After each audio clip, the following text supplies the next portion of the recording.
ನಾರಾಯಣಂ ಸುರಗುರುಂ ಜಗದೇಕನಾಥಂ ಭಕ್ತಪ್ರಿಯಂ ಸಕಲಲೋಕನಮಸ್ಕೃತಂ ಚ ತ್ರೈಗುಣ್ಯವರ್ಜಿತಮಜಂ ವಿಭುಮಾದ್ಯಮೀಶಂ ವಂದೇ ಪವಗ್ನಮರಾಸುರಸಿದ್ಧವಂದ್ಯಂ ನಾರಾಯಣಂ ನಮಸ್ಕೃತ್ಯ ನರಂ ಚೈವ ನರೋತ್ತಮಂ ದೇವೀಂ ಸರಸ್ವತೀಂ ವ್ಯಾಸಂ ತಥೋ ಜಯಮುದೀರಯೇ. ಸ್ವಸ್ತಿ ಸುಸತಾಂ ಹರಿ ಓಂ.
ಇಪ್ಪತ್ತು ವಿಶೇಷ ಸಾಧನಗಳನ್ನ ತಿಳಿಸಿ ಅದು ಜ್ಞಾನ ಮತ್ತು ಜ್ಞಾನ ಸಾಧನ ಹೇಗೋ ಅದಕ್ಕಿಂತ ಬೇರೆಯಾದದ್ದು ಅಜ್ಞಾನ ಮತ್ತು ಅಜ್ಞಾನ ಸಾಧನ ಅಂತ ನಿರೂಪಣೆ ಮಾಡಿದ್ರು. ಯಾವುದು 20 ಅಂತ ಒಂದ್ಸರ್ತಿ ಹಿಂದೆ ಮೆಲುಕು ಹಾಕುವುದಾದ್ರೆ, ಬಿಂಕವನ್ನ ತೊರೆಯುವುದು, ನಾನೇ ದೊಡ್ಡವನು ಅಂತ ಇಲ್ಲದೆ ಇರುವುದನ್ನ ಸೋಗು ಹಾಕುವುದು, ಅಂದ್ರೆ ಸೋಗು ಹಾಕದೇ ಇರುವುದು, ಯಾರನ್ನು ಹಿಂಸಿಸದೇ ಇರುವುದು, ಸಹಿಸಿಕೊಳ್ಳುವುದು, ನೇರವಾಗಿ ನುಡಿಯುವುದು, ನಡೆಯುವುದು, ಗುರುಗಳ ಸೇವೆ, ಮನಸ್ಸು ಮೈಗಳನ್ನು ಮಡಿಯಾಗಿಡುವುದು, ಅಲ್ಲಾಡದ ನಿರ್ಧಾರದಲ್ಲಿರುವುದು, ಮನಸ್ಸಿನ ಹಿಡಿತವನ್ನು ಸಾಧಿಸುವುದು, ಇಂದ್ರಿಯಗಳ ಆಸಕ್ತಿಗಳಲ್ಲಿ ಮೈ ಮರೆಯದಿರುವುದು, ಸೊಕ್ಕಿನಿಂದ ವರ್ತಿಸದಿರುವುದು, ಹುಟ್ಟು ಸಾವು ಮುದಿತನ ನೋವುಗಳು ದುಗುಡ ತುಂಬಿದ ಈ ಬದುಕಿನಲ್ಲಿ ಬರುವ ಎಲ್ಲ ದೋಷಗಳ ಬಗ್ಗೆ ಸದಾ ಎಚ್ಚರದಲ್ಲಿರುವುದು, ಯಾವುದನ್ನು ಬಿಡಿಸಿಕೊಳ್ಳಲಾಗದಂತೆ ಅಂಟಿಸಿಕೊಳ್ಳದಿರುವುದು, ಮಡದಿ ಮಕ್ಕಳು ಮನೆ ಸಂಬಂಧಗಳ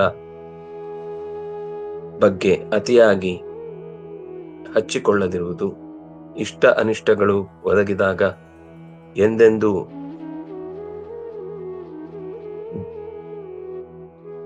ಮನಸ್ಸು ಅಲ್ಲಾಡದಿರುವುದು, ಬೇರೆ ನೆಲೆಯನ್ನು ಆಶ್ರಯಿಸದೆ ನನ್ನಲ್ಲೇ ಅನನ್ಯವಾದ ಭಕ್ತಿಯನ್ನಿಡುವುದು, ಆದಷ್ಟು ಏಕಾಂತದಲ್ಲಿ ವಾಸಿಸುವುದು, ಜನಜಂಗುಳಿಯಲ್ಲಿ ಬೆರೆಯದೇ ಇರುವುದು, ಅಧ್ಯಾತ್ಮದ ಅರಿವಿನಲ್ಲೇ ನಿರಂತರ ವಾಸಿಸುವುದು, ಅಪರೋಕ್ಷದ ತಿಳುವಳಿಕೆಗಾಗಿ ಸರ್ವದಾ ಶಾಸ್ತ್ರವನ್ನು ಅಧ್ಯಯನ ಮಾಡುವುದು, ಇವಿಷ್ಟು ಜ್ಞಾನ ಮತ್ತು ಜ್ಞಾನ ಸಾಧನ ಅಂತ ಹೇಳಿದ್ರು. ಇನ್ನು ಯಾವುದನ್ನ ತಿಳಿದ್ರೆ ಅಮೃತವನ್ನ ಪಡೆಯುವುದು ಸಾಧ್ಯವೋ ಅಂತಹ ಬ್ರಹ್ಮನ ಕುರಿತಾದ ಕೆಲವು ಮಾತುಗಳನ್ನ ಹೇಳಬೇಕು. ಜ್ಞೇಯಂ ಯತ್ತತ್ ಪ್ರವಕ್ಷ್ಯಾಮಿ ಯಜ್ಞಾತ್ವಾಮೃತಮಶ್ನುತೆ ಅನಾದಿಮತ್ ಪರಂ ಬ್ರಹ್ಮನ ಸತ್ತನ್ನ ಸದುಚ್ಯತೆ. ಯಾವುದನ್ನ ತಿಳಿದರೆ ಮೃತ್ಯುವನ್ನ ಗೆಲ್ಲುವುದು ಸಾಧ್ಯವೋ ಅಂತಹ ಜ್ಞೇಯವನ್ನ ನಾನು ನಿನಗೆ ತಿಳಿಸ್ತೇನೆ. ಎಂದೂ ಮತ್ತೆ ಹುಟ್ಟದ ಪರಬ್ರಹ್ಮ ಅನ್ನೋದು ಜ್ಞೇಯ ಸಂಗತಿ. ಅದು ನಮ್ಮ ಕಣ್ಣಿಗೆ ಕಾಣುವ ಮಣ್ಣು, ನೀರು, ಗಾಳಿ, ಬೆಂಕಿ, ಆಕಾಶಗಳಿಗಿಂತ ಅತ್ಯಂತ ಬೇರೆಯಾಗಿ ನೆಲೆಸಿದೆ. ಸರ್ವತಃ ಪಾಣಿಪಾದಂ ತತ್ ಸರ್ವತೋಕ್ಷಿ ಶಿರೋಮುಖಂ ಸರ್ವತಃ ಶ್ರುತಿಮಲ್ಲೋಕೆ ಸರ್ವಮಾವೃತ್ಯ ತಿಷ್ಠತಿ. ಎಲ್ಲೆಡೆಯೂ ಅದಕ್ಕೆ ಕೈಕಾಲುಗಳಿವೆ, ಕಣ್ಣು ತಲೆ ಬಾಯಿಗಳಿವೆ, ಎಲ್ಲ ಕಡೆ ಕಿವಿ ತುಂಬಿದೆ. ಲೋಕದ ಎಲ್ಲಾ ಜಾಗಗಳಲ್ಲೂ ಅದು ತುಂಬಿಕೊಂಡು ನಿಂತಿದೆ. ಸರ್ವೇಂದ್ರಿಯ ಗುಣಾಭಾಸಂ ಸರ್ವೇಂದ್ರಿಯ ವಿವರ್ಜಿತಂ ಅಸಕ್ತಂ ಸರ್ವಭೃಚ್ಚೈವ ಗುಣಭೃತ್ ನಿರ್ಗುಣಂ ಗುಣಭೋಕ್ತೃಚ. ಎಲ್ಲ ಇಂದ್ರಿಯಗಳನ್ನು, ಎಲ್ಲ ವಿಷಯಗಳನ್ನು ಬೆಳಗಿಸುತ್ತಿರುವುದು, ಅದಕ್ಕೆ ಭೌತಿಕವಾದ ಯಾವ ಇಂದ್ರಿಯಗಳು ಇಲ್ಲ. ಅಂದ್ರೆ ಆ ತತ್ವಕ್ಕೆ ನಮ್ಮ ಹಾಗೆ ಇರುವ ಇಂದ್ರಿಯಗಳಿಲ್ಲ.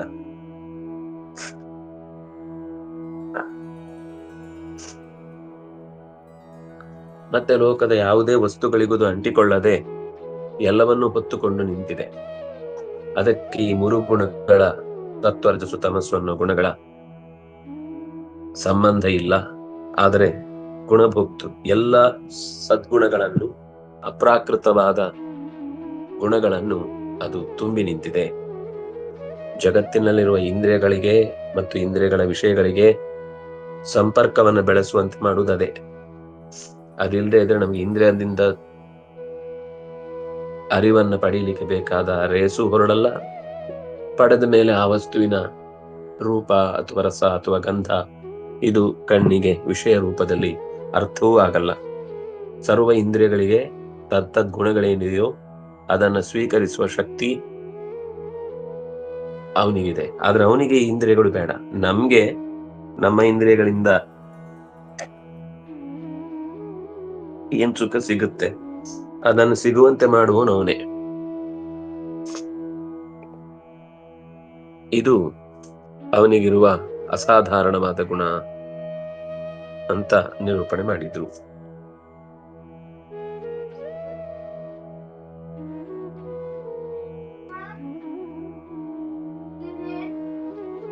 ಬಹಿರಂತಶ್ಚ ಭೂತಾನಾಂ, ಇಲ್ಲಿ ಆಚಾರ್ಯರ ಮಾತು ಇರುವಂತದ್ದು ಸರ್ವೇಂದ್ರಿಯಾಣಿ ಗುಣಾಂಶ್ಚ ಆಭಾಸಯತೀತಿ ಸರ್ವೇಂದ್ರಿಯ ಗುಣಾಭಾಸಂ. ಎಲ್ಲ ಇಂದ್ರಿಯಗಳಿಗೆ ತತ್ತದ್ ಗುಣಗಳನ್ನ ತಿಳಿಯುವಂತೆ ಮಾಡುವಂಥದ್ಯಾವುದೋ ಅದು ಸರ್ವೇಂದ್ರಿಯ ಗುಣಾಭಾಸಂ. ಸರ್ವೇಂದ್ರಿಯ ವಿವರ್ಜಿತಂ, ಸರ್ವ ಇಂದ್ರಿಯಗಳ ಏನು ಕಾಣುವ, ಕೇಳುವ, ನೋಡುವ ಶಕ್ತಿ ಇದೆ, ಇದು ಅವನಿಗೆ ಬೇಡ. ಯಾಕೆಂದ್ರೆ ಇಂದ್ರಿಯವೇ ಇಲ್ಲದೆ ಇದ್ರೂ ಅವನು ಇಂದ್ರಿಯ ಕೆಲಸಗಳನ್ನು ಮಾಡಿಕೊಳ್ಳಿಕ್ ಸಾಧ್ಯ ಆಗುತ್ತೆ ಅವನಿಗೆ. ಸರ್ವ ಇಂದ್ರಿಯ ವಿವರ್ಜಿತ. ಸರ್ವ ಇಂದ್ರಿಯ ವಿವರ್ಜಿತ ಅಂದ್ರೆ ಅವನಿಗೆ ಏನ್ ಮಣ್ಣು ನೀರು ಗಾಳಿ ಬೆಂಕಿ ಆಕಾಶದಿಂದ ಉಂಟಾದ ಇಂದ್ರಿಯಗಳಿಲ್ಲ. ಅಪ್ರಾಕೃತವಾದ ಇಂದ್ರಿಯಗಳಿಂದ ಕೂಡಿದವನು. ಇನ್ನು ವಿಕಾರ ಅಂತರ್ಭಾವ ಜ್ಞಾನ ಸಾಧನಂ ಪ್ರಥಮತಃ ಉಕ್ತಂ. ವಿಕಾರಾಂತರ್ಭಾವಾತ್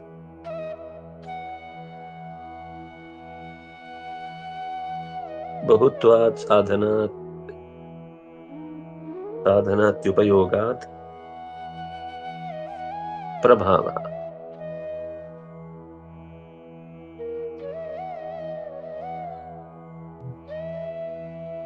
ಅಸಕ್ತಂ, ಯಾವುದನ್ನು ಅಂಟಿಸಿಕೊಳ್ಳುವುದಿಲ್ಲ.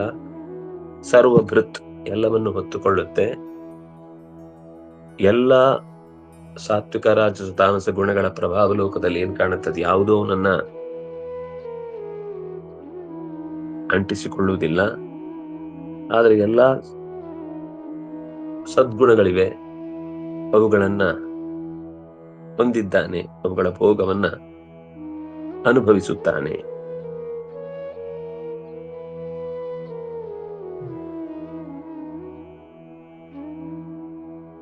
ಈ ಸತ್ವರಜಸ್ತಮಸ್ಸು ಅನ್ನುವುದು ವಿಕಾರಕ್ಕೆ ಒಳಗಾಗುವಂಥದ್ದು.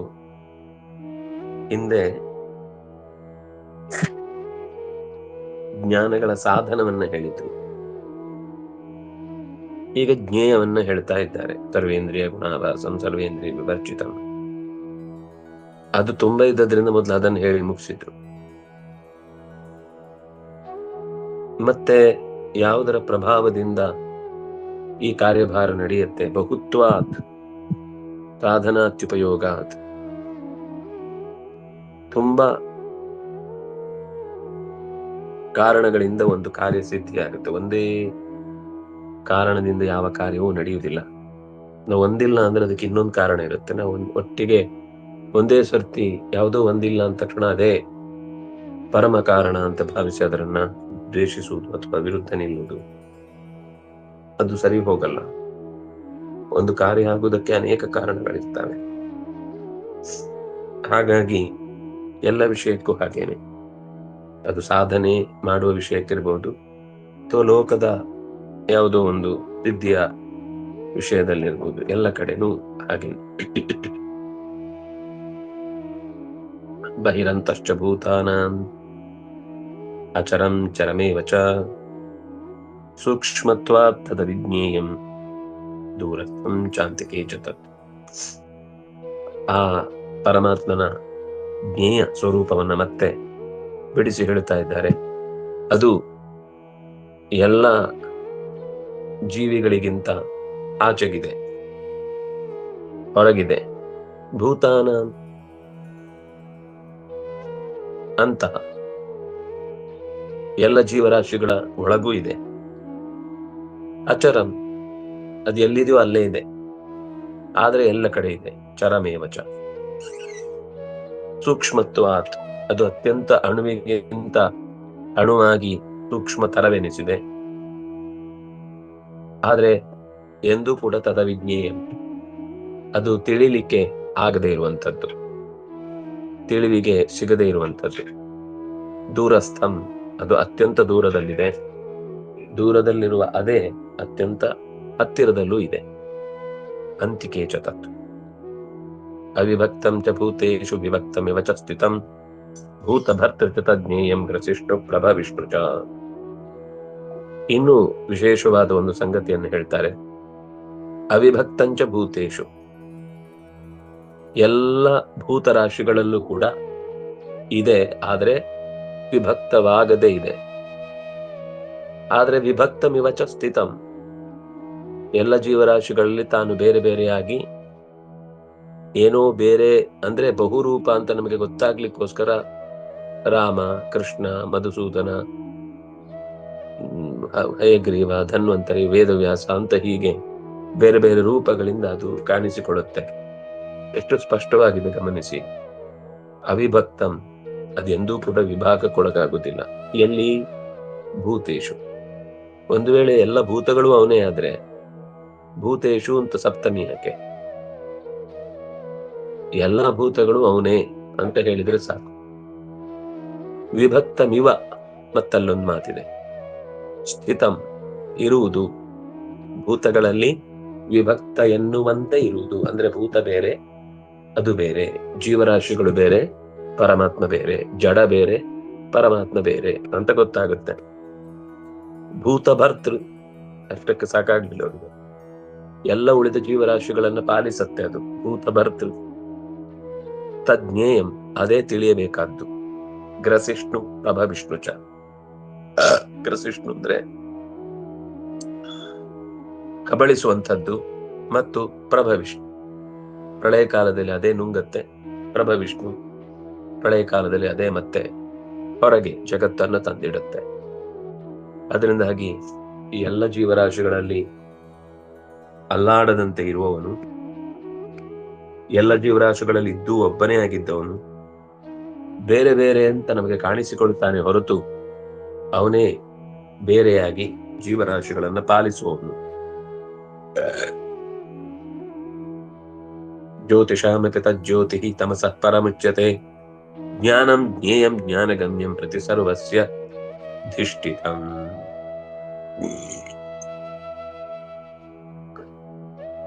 ಜ್ಯೋತಿಷಾಮಪಿ ತಜ್ಜ್ಯೋತಿ,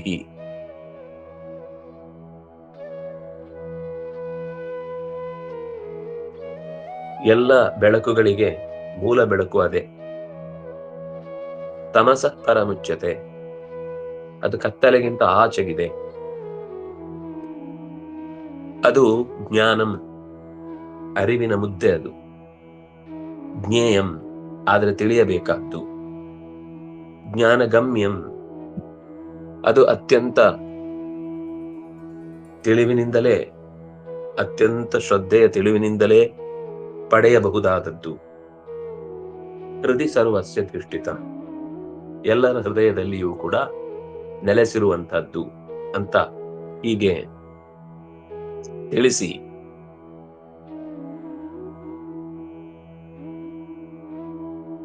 ಪರಮಾತ್ಮನ ಸ್ವರೂಪವನ್ನ ಇಲ್ಲಿ ಪರಿಚಯಿಸ್ತಾ ಇದ್ದಾರೆ. ಇತಿ ಕ್ಷೇತ್ರಂ ತಥಾ ಜ್ಞಾನಂ ಜ್ಞೇಯಂ ಚೋಕ್ತಂ ಸಮಾಸತ ಮದ್ಭಕ್ತ ಏತದ್ವಿಜ್ಞಾಯ ಮದ್ಭಾವಾಯೋಪಪದ್ಯತೆ. ಕ್ಷೇತ್ರ, ಜ್ಞಾನ, ಜ್ಞೇಯ ಈ ಎಲ್ಲವನ್ನು ಕೂಡ ತುಂಬಾ ಸಂಗ್ರಹ ಮಾಡಿ ಇಲ್ಲಿ ಹೇಳಲಾಯಿತು. ನನ್ನ ಭಕ್ತನಾದವನು ಮದ್ಭಕ್ತ ಏತದ್ವಿಜ್ಞಾಯ ಇದನ್ನು ತಿಳಿದು ಮದ್ಭಾವಾಯ ಉಪಪದ್ಯತೆ ನನ್ನನ್ನು ಪಡೆಯುವುದಕ್ಕಾಗಿ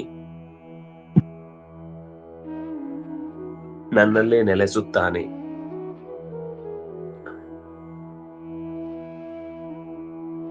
ಪ್ರಕೃತಿಂ ಪುರುಷಂಚೈವ ವಿದ್ಯನಾದಿ ಉಭಾವಪಿ ವಿಕಾರಾಂಶ ಗುಣಾಂಶ್ಚೈವ ವಿಧಿ ಪ್ರಕೃತಿ ಸಂಭವಾನ್.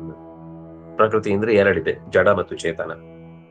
ಜಡ ಮತ್ತು ಚೇತನ ಪ್ರಕೃತಿ ಮತ್ತು ಪುರುಷ ಅಂದ್ರೆ ಜೀವ ಮತ್ತು ಈಶ್ವರ ಇಬ್ಬರಿದ್ದರಲ್ಲೂ ಕೂಡ. ಜೀವ ಈಶ್ವರ, ಪರಮ ಈಶ್ವರ. ಜೀವ ಪುರುಷ, ಪರಮ ಪುರುಷ. ಪ್ರಕೃತಿ ಅಂದ್ರೆ ಜಡ ಪ್ರಕೃತಿ, ಚೇತನ ಪ್ರಕೃತಿ.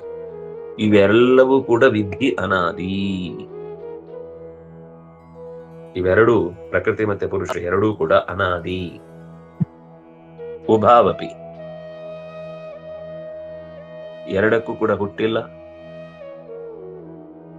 ವಿಕಾರಾಂಶ ಗುಣಾಂಶ್ಚೈವ ಮತ್ತೆ ಬರುವ ಸ್ಥೂಲ ರೂಪ, ಗುಣತ್ರಯಗಳ ಪ್ರಭಾವ ಇವೆಲ್ಲವೂ ಕೂಡ ಪುರುಷನಿಗೆ ಏನಿದೆ ಅದು ಪ್ರಕೃತಿ ಸಂಭವಾನ್. ಸ್ಥೂಲ ರೂಪ ಬರುವುದು ಕೇವಲ ಜೀವರಾಶಿಗೆ ಮಾತ್ರ, ಪರಮಾತ್ಮನಿಗಲ್ಲ. ಆದ್ರಿಂದಾಗಿ ಹುಟ್ಟಿಬ್ರಿಗೂ ಇಲ್ಲ. ಆದ್ರೆ ವಿಕಾರಾಂಶ ಗುಣಾಂಶ ವಿಧಿ ಪ್ರಕೃತಿ ಸಂಭವಾನ್, ಎಲ್ಲಿ ವಿಕಾರ ಕಾಣುತ್ತೋ, ಎಲ್ಲಿ ಗುಣಗಳ ಪ್ರಭಾವ ಕಾಣುತ್ತೋ ಅದು ಪ್ರಕೃತಿಯ ಕಾರ್ಯ. ಅದನ್ನಾಗಿ ಜೀವಕ್ಕೆ ಮತ್ತು ಪ್ರಕೃತಿಯಲ್ಲಿ, ಜಡ ಪ್ರಕೃತಿಯಲ್ಲಿ ಈ ಸ್ಥೂಲ ರೂಪ, ಗುಣತ್ರಯಗಳ ಪ್ರಾಕೃತಿಕ ಕಾರ್ಯಗಳು ಸ್ಪಷ್ಟವಾಗಿ ಕಾಣಿಸ್ತಾ ಹೋಗುತ್ತೆ.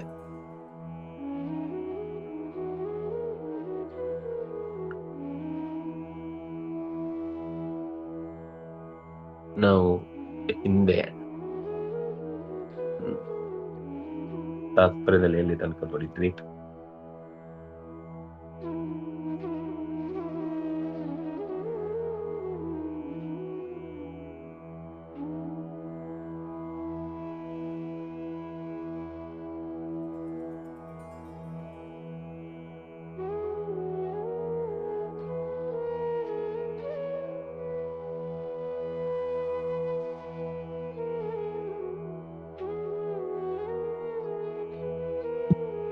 ಇಲ್ಲೇ ಕೆಳಗೆ ನೋಡ್ಬೇಕು. ಮೊದಲು 20ನೇ ಶ್ಲೋಕದ ಕೆಳಗೆ ಇದರಲ್ಲಿ ಈ ಪ್ಯಾರ ಎಲ್ಲ ಆಯ್ತಲ್ವ. 20ನೇ ಶ್ಲೋಕದ ಕೆಳಗೆ ಭಾಷ್ಯ. ಯತಶ್ಚ ಯದಿತಿ ವಕ್ತುಂ ಪ್ರಕೃತಿ ವಿಕಾರ ಪುರುಷಾನ್ ಸಂಕ್ಷಿಪ್ಯ ಆಹ ಬಹಿರಂತಶ್ಚ ಇತಿ. ಯತಃ ಯಾರಿಂದಾಗಿ, ಯತ್ ಯಾವ ಸ್ವರೂಪದಲ್ಲಿ ಈ ಜಗತ್ತಿದೆ ಅನ್ನುವುದನ್ನು ಹೇಳುವುದಕ್ಕಾಗಿ ಪ್ರಕೃತಿಯ ವಿಕಾರ ಪುರುಷರನ್ನು ಸಂಗ್ರಹಗೊಳಿಸಿ ಇಲ್ಲಿ ಹೇಳಿದರು. ಗುಣ ಪ್ರಕೃತಿ ಸಂಭವ ಅಂತ ಮಾತೆಲ್ಲ ಬರ್ತಿದೆ. ಆದ್ರೆ ಗುಣ ಸತ್ವಾದಯ, ಯಾವುದೆಲ್ಲ ಗುಣಗಳು ಅಂದ್ರೆ ಸತ್ವ ರಜಸ್ ತಮಸ್ಸು ಅನ್ನೋ ಗುಣಗಳು. ತೇಷಾಂ ಅತ್ಯಲ್ಪ ವಿಶೇಷ ಲಯಾತ್ ಸರ್ಗ ಇತಿ ವಿಕಾರಾಃ ಪೃಥಗುಕ್ತಾಃ. ತೇಷಾಂ ಅವುಗಳಿಗೆ ಗುಣಗಳಿಂದ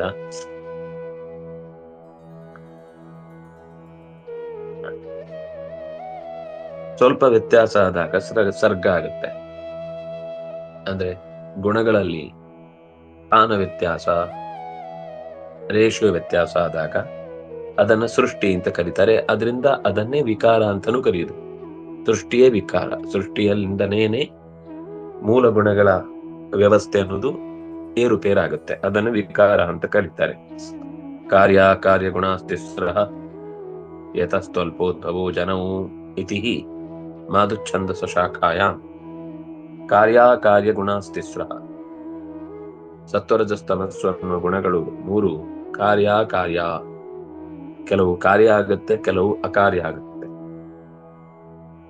ಯತಸ್ತಲ್ಪೋದ್ಭವೋ ಜನವು, ಹುಟ್ಟಿನಲ್ಲಿ ಅದರಿಂದ ಉತ್ಪತ್ತಿ ಆಗುವಂತದ್ದೇನಿದೆ ಅದು ಒಂದು ಕಾರ್ಯವಾಗಿರುತ್ತೆ, ಒಂದು ಕಾರಣವಾಗಿರುತ್ತೆ. ಇದು ಮಾಧುಚ್ಛಂದಸ ಶಾಖೆಯಲ್ಲಿ ಬಂದ ವಿಕಾರ ಅನ್ನೋದಕ್ಕೆ ಹೇಳಿದ ಅರ್ಥ. ತಿಳುವಳಿಕೆಗೆ ಬರುವಾಗ ಅದರಲ್ಲಿ ವ್ಯತ್ಯಾಸ ಇದ್ದೇ ಇರುತ್ತೆ. ಏನೋ ಒಂದು ತಿಳುವಳಿಕೆಗೆ ಬರಬೇಕು ಅಂದ್ರೆ ಅದಕ್ಕೊಂದು ರೂಪ ಸಿಗಬೇಕು. ರೂಪ ಸಿಗಬೇಕು ಅಂತಂದ್ರೆ ಅದರ ಮೂಲ ಸ್ವರೂಪ ಬದಲಾಗಿರ್ಬೇಕು, ಅದೇ ವಿಕಾರ. ಅಂತಹ ಕಾರ್ಯ ಅಕಾರ್ಯಗಳ ಬಲದಲ್ಲಿ ಗುಣಗಳು ಮೂರು ರೀತಿಯಲ್ಲಿ ತೆರೆದುಕೊಂಡು ಅದರಿಂದ ಹುಟ್ಟಿ ಬಂದ ಈ ಜಗತ್ತನ್ನ ನಾವೆಲ್ಲ ಕಾಣ್ತಾ ಇದ್ದೇವೆ ಅಂತ ಮಾಧುಚ್ಛಂದಸ ಶಾಖೆಯ ಮಾತು. ತಾತ್ಪರ್ಯದಲ್ಲಿ ಮತ್ತೆ ಅನ್ಯಜ್ಞೇಯತ್ವಸ್ಯ ಜ್ಞೇಯಂ ಯತ್ತತಿಥಿ ಪೂರ್ವಮೇವ ಸಿದ್ಧತ್ವ. ಯಾವುದು ಜ್ಞೇಯ ಅನ್ನೋದನ್ನ ಹೇಳಿದ್ದಾರೆ, ಇದು ಬಿಟ್ಟು ಬೇರೆ ಇಲ್ಲ. ಅನ್ಯಜ್ಞೇಯತ್ವಸ್ಯ, ಜೀವ ಬಿಟ್ಟು ಇವನಿಗಿಂತ ಬೇರೆಯಾದ ಒಬ್ಬರನ್ನ ತಿಳ್ಕೊಳ್ಳಿಕ್ಕಿದೆ. ಕರ್ತೃಕರ್ಮ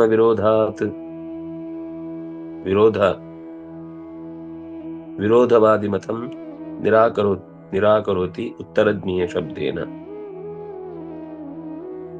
ಕರ್ತೃಕರ್ಮ ವಿರೋಧ ಅಂದ್ರೆ ಯಾವುದು ಕರ್ತೃ ಅದೇ ಕರ್ಮ ಆಗ್ಲಿಕ್ಕೆ ಸಾಧ್ಯ ಇಲ್ಲ. ಈಗ ಉದಾಹರಣೆಗೆ, ಮಂಗ ಹಣ್ಣನ್ನು ತಿಂದಿತು. ಮಂಗ ಅನ್ನೋದು ಕರ್ತೃ, ಹಣ್ಣು ಅನ್ನೋದು ಕರ್ಮ. ಮಂಗನನ್ನು ತಿಂದಿತು ಅಂತ ಹೇಳ್ಬೇಕಷ್ಟೆ, ಅದು ಹೊಂದುದಿಲ್ಲ. ಕರ್ತೃ ಮತ್ತು ಕರ್ಮ ಯಾವಾಗ್ಲೂ ಬೇರೆ ಬೇರೆ ಆಗಿರುತ್ತೆ.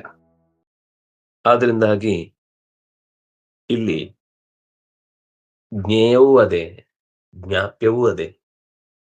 ತಿಳಿಯುವವನು ಅವನೇ, ತಿಳಿಯಲ್ಪಡಬೇಕಾದ್ದು ಅವನೇ.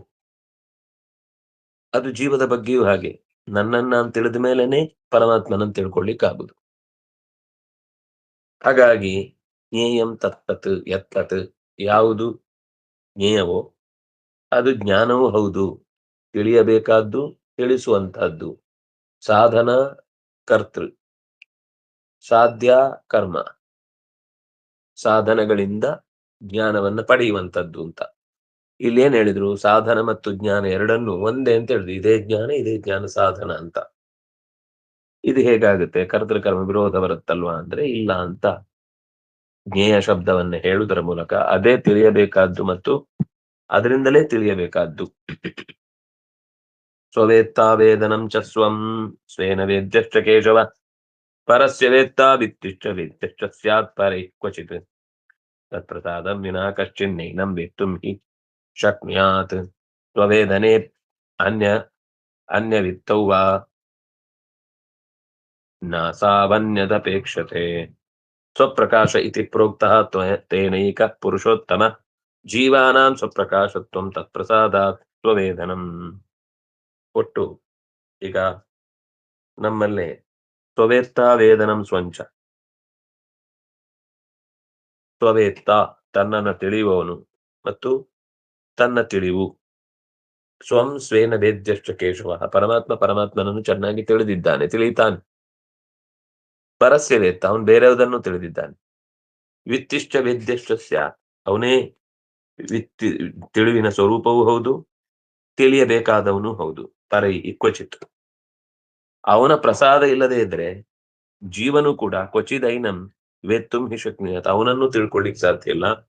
ಸ್ವವೇದನೆ, ತನ್ನನ್ನು ಕೂಡ ತಿಳ್ಕೊಳ್ಳಿಕ್ ಸಾಧ್ಯ ಇಲ್ಲ. ಅನ್ಯವಿತ್ತೌವ ನಾಸಾವನ್ಯದಪೇಕ್ಷತೆ, ಇನ್ನೊಬ್ನನ್ನು ತಿಳ್ಕೊಳ್ಳಿಕ್ಕಾದ್ರೂ ಬೇರೆ ಸಾಧನಗಳು ಬೇಕು ಅಂದ್ರೆ ಇಲ್ಲ. ಸ್ವಪ್ರಕಾಶ ಇತಿ ಪ್ರೋಕ್ತಃ, ಪ್ರತಿಯೊಂದು ಜೀವು ಸ್ವಪ್ರಕಾಶ, ತನ್ನನ್ನು ತಾನೇ ತಿಳಿಯಬಲ್ಲದು. ಅದರಲ್ಲಿ ಪ್ರಧಾನ ಸ್ವಪ್ರಕಾಶ ಪರಮಾತ್ಮ. ಸ್ವಲ್ಪ ಸ್ವಲ್ಪ ತನ್ನ ಬಗ್ಗೆ ಗೊತ್ತಾಗಿ ಅದರಿಂದ ಮುಂದೆ ಸಾಧನೆ ಮಾಡಿ ಸ್ಪಷ್ಟ ಆಗುವುದು ಜೀವಾತ್ಮ. ಪುರುಷೋತ್ತಮನಾದ ಪರಮಾತ್ಮ ನಿಜವಾದ ಸ್ವಪ್ರಕಾಶ. ಜೀವಾನಾಂ ಸ್ವಪ್ರಕಾಶತ್ವಂ ತತ್ಪ್ರಸಾದಾತ್, ಪರಮಾತ್ಮ ಅವನಿಗೆ ಒಲಿದು ನಿನ್ನ ಬಗ್ಗೆ ಅರಿವು ನಿನಗೆ ಸರಿಯಾಗಿ ಬರಲಿ ಅಂತ ಅವನು ಆಶೀರ್ವದಿಸಿದಾಗ ಸ್ವವೇದನಂ ತನ್ನ ಬಗ್ಗೆ ಅರಿವು ಸರಿಯಾಗಿ ಬರುತ್ತೆ. ಆಗ ಅವನು ಕೂಡ ಸ್ವಪ್ರಕಾಶ ನೆನೆಸ್ತಾನೆ. ಒಟ್ಟು ತನ್ನನ್ನು ತಾನು ತಿಳಿಯುವುದು ಅನ್ನೋದು ತಪ್ಪು ಅನ್ನುವ ರೀತಿಯ ಮಾತಾಡಿದ್ರೆ, ಇಲ್ಲ ತನ್ನನ್ನು ತಾನು ತಿಳಿಯುವುದು ಅಂತ ಲೋಕದಲ್ಲಿ ಕಾಣುತ್ತೆ ಅಂತ ಉದಾಹರಣಾ ಪೂರ್ವಕವಾಗಿ ನಿರೂಪಣೆ ಮಾಡಿದ್ರು.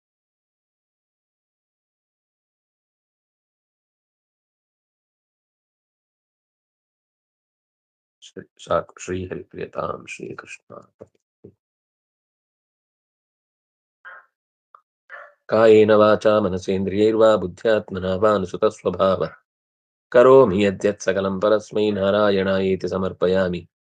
ತಪಸ್ವಿನೋ ದಾನಪರಾ ಯಶಸ್ವಿನೋ ಮನಸ್ವಿನೋ ಮಂತ್ರವಿದಸ್ಸು ಮಂಗಲಾ ಕ್ಷೇಮಂ ನ ವಿಂದಂತಿ ವಿನಾಯ ದರ್ಪಣಂ ತಸ್ಮೈ ಸುಭದ್ರಶ್ರವಸೇ ನಮೋ ನಮಃ. ಶ್ರೀಕೃಷ್ಣಾರ್ಪಣಮಸ್ತು.